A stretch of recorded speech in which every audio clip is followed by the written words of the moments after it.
اگر ہم یہ کہیں کہ کون کون سی طاقتیں ہیں، تو تحریک انصاف کو اگر کسی نے گھر سے نقصان پہنچایا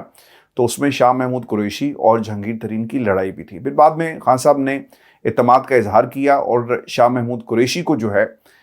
وہ اپر ہینڈ دے دیا اور مائنس کر دیا جہانگیر ترین صاحب کو۔ وہ جو کچھ ہوا ایک علیحدہ کہانی ہے، لیکن اب شاہ محمود قریشی کا باقاعدہ خان صاحب نے اعلان کر دیا۔ اب اس کا مطلب ویورز یہ ہوا کہ شاہ محمود قریشی پر خان صاحب ریلائی کر رہے ہیں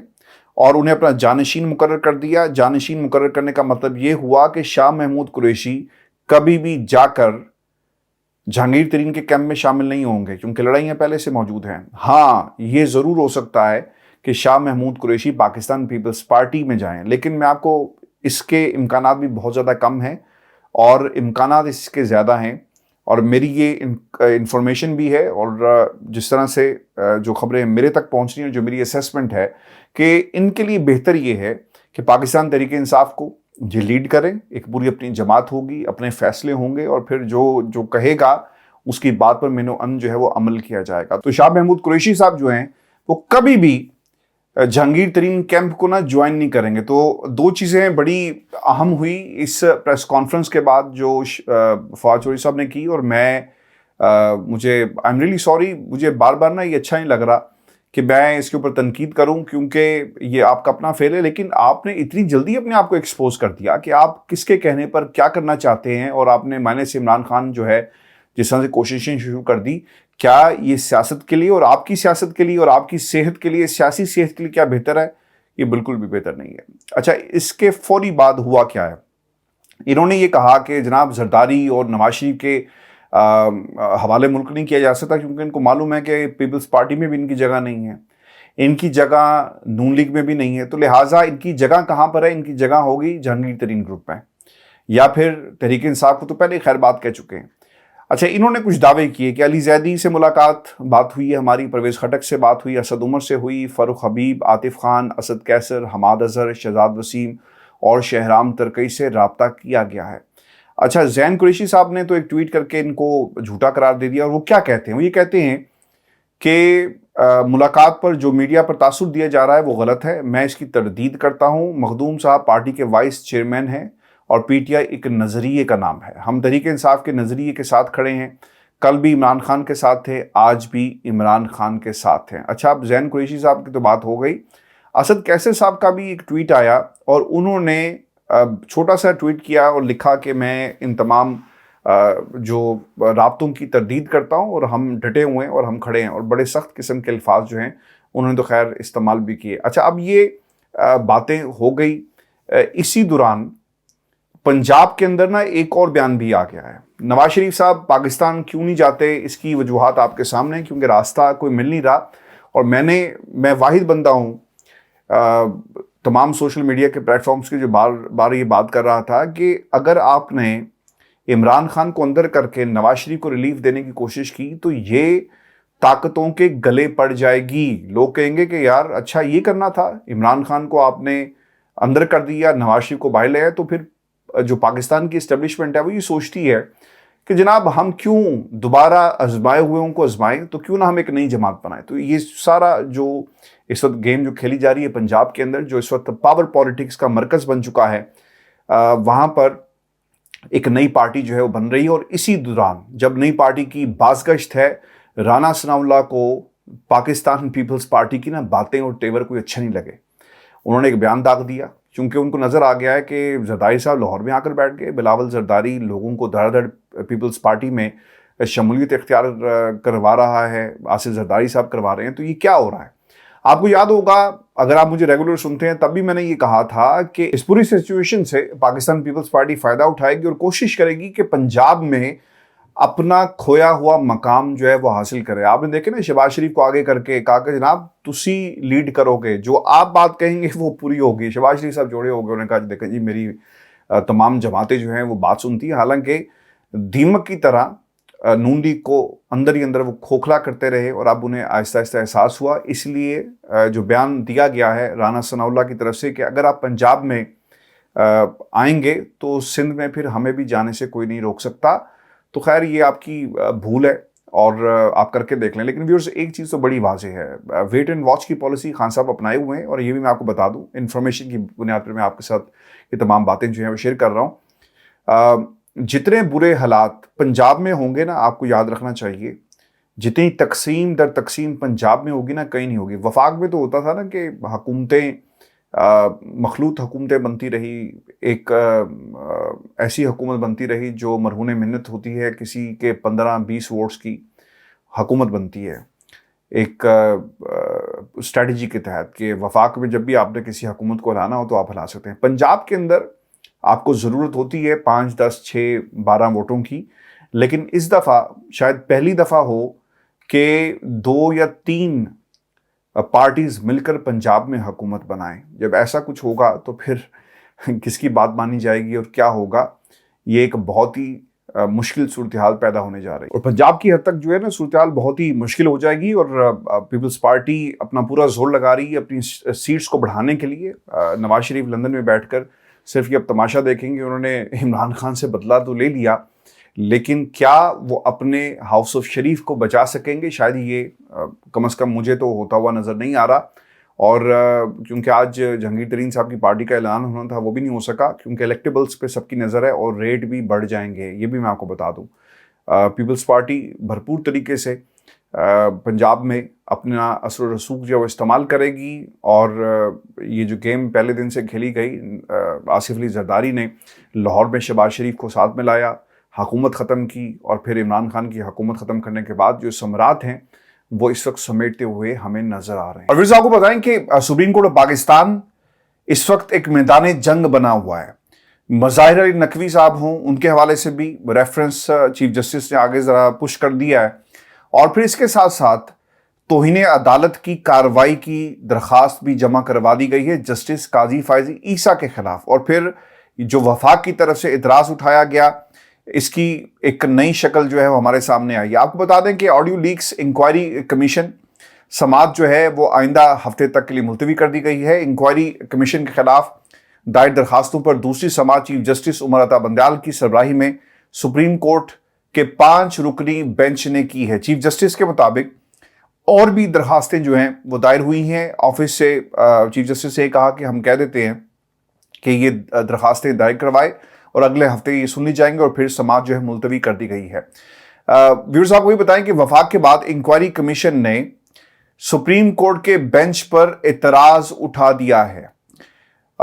یہ بہت ہی غیر معمولی ایک اقدام ہے کسی بھی سپریم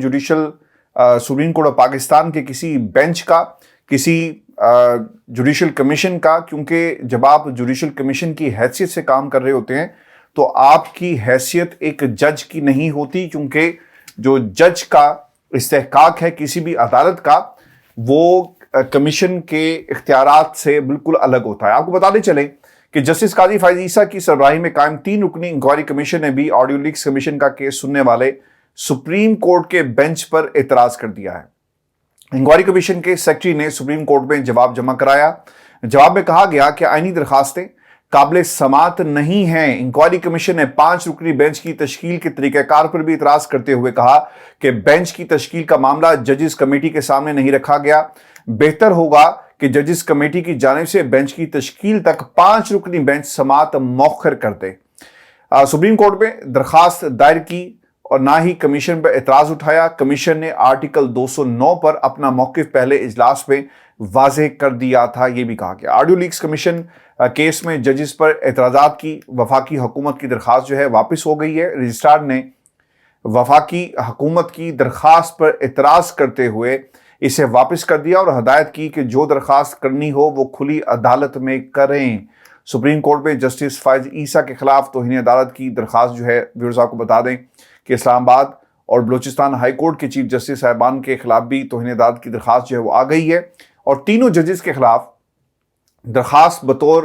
رکن انکوائری کمیشن ریاض حنیف کی طرف سے دائر کی گئی. جسٹس فائز عیسیٰ, جسٹس عامر فاروق اور جسٹس نعیم افغان کے خلاف توہین عدالت کی کارروائی کی استدعا سپریم کورٹ نے جو انکوائری کمیشن بنایا ہے اسے کارروائی سے آپ کو یاد ہوگا کہ روکا تھا, اور عدالتی حکم امتناعی کے باوجود کمیشن نے 1 گھنٹے سے زائد کارروائی جاری رکھی۔ تینوں جج صاحبان خود بھی عدلیہ کا حصہ ہیں، یہ بھی کہا گیا ہے، اور کمیشن میں کارروائی کرتے ہوئے جج کی حیثیت نہیں ہوتی۔ انتہائی اہم نکتہ ہے، یہ آپ کو یاد رکھنا چاہیے، کیونکہ اگر کوئی سپریم کورٹ کا جج ہو یا کسی عدالت کا جج ہو، وہ اپنے اختیارات کو استعمال کرتا ہے تو یقیناً یہ اس کے حلف کے خلاف ہوگا۔ انکوائری کمیشن کی کارروائی تمام اخبارات میں شائع کی گئی۔ انکوائری کمیشن نے کارروائی کو پریس بریفنگ کے انداز میں چلایا۔ کمیشن نے کارروائی کے دوران سپریم کورٹ کے احکامات پر سوالات اٹھائے۔ جسٹس مظاہر نقوی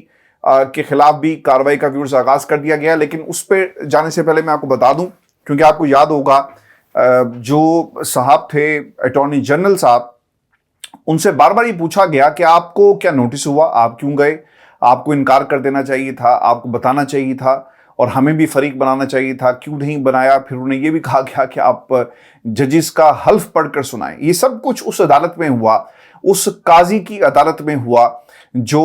پاکستان کے آئندہ چیف جسٹس آف پاکستان بننے جا رہے ہیں، اور جو اعتماد ہے ان کے پیچھے پاکستان کی تمام پی ڈی ایم کا ٹولہ موجود ہے، جنہوں نے ڈیسک بجا کر ان کا پارلیمنٹ میں استقبال کیا۔ اس کے ساتھ ساتھ وہ تمام لوگ موجود ہیں جو پاکستان میں اس وقت ویلر ڈیلر بنے ہوئے ہیں، سیاسی جماعتیں کیسے بنانی ہے، کیا کرنا ہے۔ آج ایک بار پھر پاکستان میں جمہوریت ہار گئی اور کچھ لوگ جیت گئے۔ اگر سیاستدان اپنے گریبانوں میں جھانکتے، ججز اپنے گریبانوں میں جھانکتے، فیصلے میرٹ پر دیتے، تو شاید آج پاکستان کے یہ حالات نہ ہوتے۔ آپ کو بتا دوں کہ جسٹس مظاہر نقوی صاحب کے خلاف بھی کارروائی کا باقاعدہ آغاز کر دیا گیا،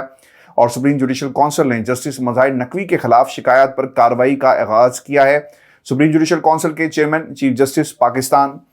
عمر عطا بندیال نے جسٹس مظاہر اکبر نقوی کے خلاف کارروائی کا معاملہ کونسل کے سینئر رکن کو بھجوا دیا ہے، اور کارروائی تب تک ہوگی جب chairman chief justice Umar Ata Bandial council کے سینئر رکن کی رپورٹ کی بنیاد پر اجلاس بلائیں گے۔ جوڈیشل کونسل اجلاس بلانے کا اختیار بطور chairman chief justice Umar Ata Bandial کے پاس ہے، یاد رکھیے گا، اور چیف جسٹس اجلاس بلانے سے قبل شکایت کے جائزے کے لیے معاملہ کونسل کے سینئر ممبر کو بھجواتے ہیں۔ یہ ایک پروسیجر ہے جسے باقاعدہ فالو کیا جائے گا، اور پھر یہ دیکھنا ہوگا کہ کیا واقعی چیف جسٹس کے اوپر کسی قسم کا پریشر ہے۔ میں آپ کو ایک بار پھر پاکستان کے حالات کی روشنی میں اور اس خبر کی روشنی میں جو ہم نے اسی پلیٹ فارم پر اپنے ذرائع سے بریک کی کہ ایک ملاقات ہوتی ہے چیف جسٹس کے چیمبر میں، اور اس ملاقات کے بعد پاکستان میں سیاسی منظرنامہ ایک دم بدل گیا۔ جو کچھ ہوا 9 مئی کے واقعات ایک طرف، لیکن عدالتوں میں جو کچھ ہو رہا ہے یہ بھی ایک طرح سے عدالتی 9 مئی تھی، کیونکہ آئین پر شب خون مارا گیا، اور چیف جسٹس کا ایک اپنا موقف ہے، لیکن چیف جسٹس صاحب جو ہیں وہ اپنے موقف کو کسی اور کے موقف سے میچ کرنے کی کوشش کر رہے ہیں، اور ان کی بات کو نہیں مانا جا رہا، کیونکہ ڈیلنگ ٹیکٹکس اور ایک موقع فراہم کیا گیا چیف جسٹس آف پاکستان کی طرف سے پی ڈی ایم کے ٹولے کو۔ توہین عدالت کی کارروائی اگر آج ہو جاتی تو ہم یہ جو منظر ہے نا پاکستان میں کہ کبھی کوئی پی ٹی آئی چھوڑ کر جا رہا ہے، اب یہ ایم این اے ہیں جی ابراہیم خان صاحب، انہوں نے بھی پارٹی سے الگ ہونے کا اعلان کر دیا۔ یہ سب کچھ پاکستان میں ہو رہا ہے، اور اس کی ذمہ داری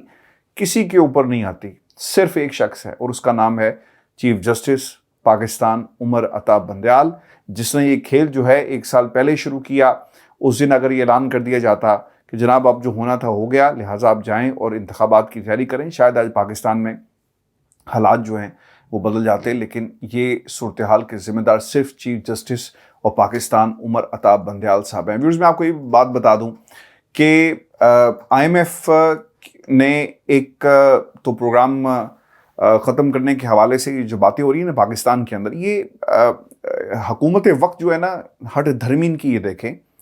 کہ حکومت وقت کہتی رہی کہ ہم ایک نیا پلان جو ہے اس کے اوپر نیگوشیٹ کر سکتے ہیں۔ یہ ڈار صاحب کی ایک اپنی پالیسی ہے جو انہوں نے کی، اور یہ اب خدشہ لگ گیا ہے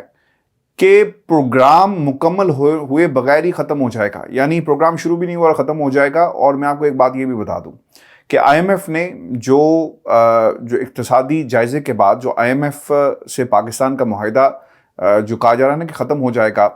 اچھا انہوں نے بجٹ تجاویز کے حوالے سے پاکستان سے اس وقت ان کنورسیشن ہے، لیکن جو سب سے اہم بات تھی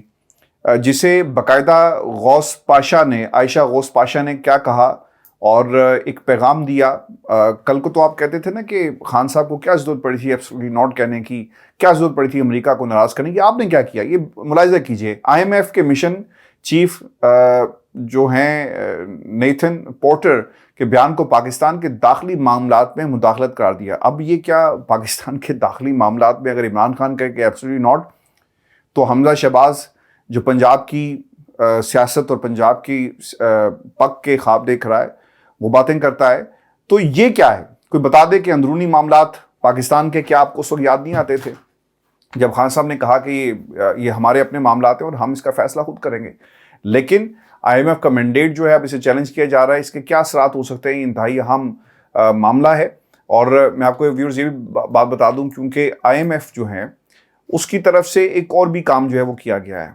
اب نہ صرف پاکستان کے اندرونی معاملات کے اوپر بات ہو رہی ہے اور پاکستان کے حالات کے اوپر وہ نظر رکھے ہوئے ہیں, بلکہ وہ یہ بھی پوچھ رہے ہیں کہ جناب یہ جو کچھ 9 مئی کو ہوا اور جس طرح سے پاکستان کے اندر سیاسی جماعتوں پر پابندیاں عائد کی جا رہی ہیں, کیا یہ حالات ٹھیک کر پائیں گے؟ یہ ان کا ایک بنیادی سوال ہے. اور جب تک سٹیبلٹی نہیں آئے گی, آپ کو چاہیے کہ آپ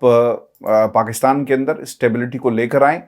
اس کے بغیر کچھ نہیں ہو سکتا. یہ IMF کا مشن جو ہے وہ کہہ رہا ہے پاکستان کو. اچھا ویورز, آپ کو یہ بتا دیں کہ پیمرا کی طرف سے ایک بات کہی گئی, اور دبے الفاظ میں کیا بات کہی گئی کہ ایک سیاسی جماعت کا مقصد ریاست کو نقصان پہنچانا تھا, ریاست مخالف جذبات ابھارنے والوں کو ٹائم نہ دیا جائے, اور پھر ایک سیاسی جماعت کا مقصد جو بھی تھا قوم کے سامنے آنا چاہیے. ریاست مخالف سرگرمیوں میں نفرت پھیلانے والے کارکن ملوث تھے. اب یہ عمران خان کے نام سے ڈریں گے, اور اب عمران خان کا نام, ان کی پارٹی کا نام بھی جو ہے وہ ٹیلی ویژن پر نہیں چلایا جائے گا. یہ ہے وہ انتقام جو کچھ لوگوں نے لیا, لیکن اس انتقام کی آگ میں ویورز وہ اتنا آگے نکل گئے کہ اب ان کی اپنی جو سیاسی پہچان ہے وہ بھی خطرے میں پڑ گئی ہے. ویورز, یہ آج کا ہمارا شو تھا. اپنے کمنٹس ضرور بھیجیے گا, چینل کو سبسکرائب کرنا مت بھولیں. اجازت دیجیے, اللہ نگہبان.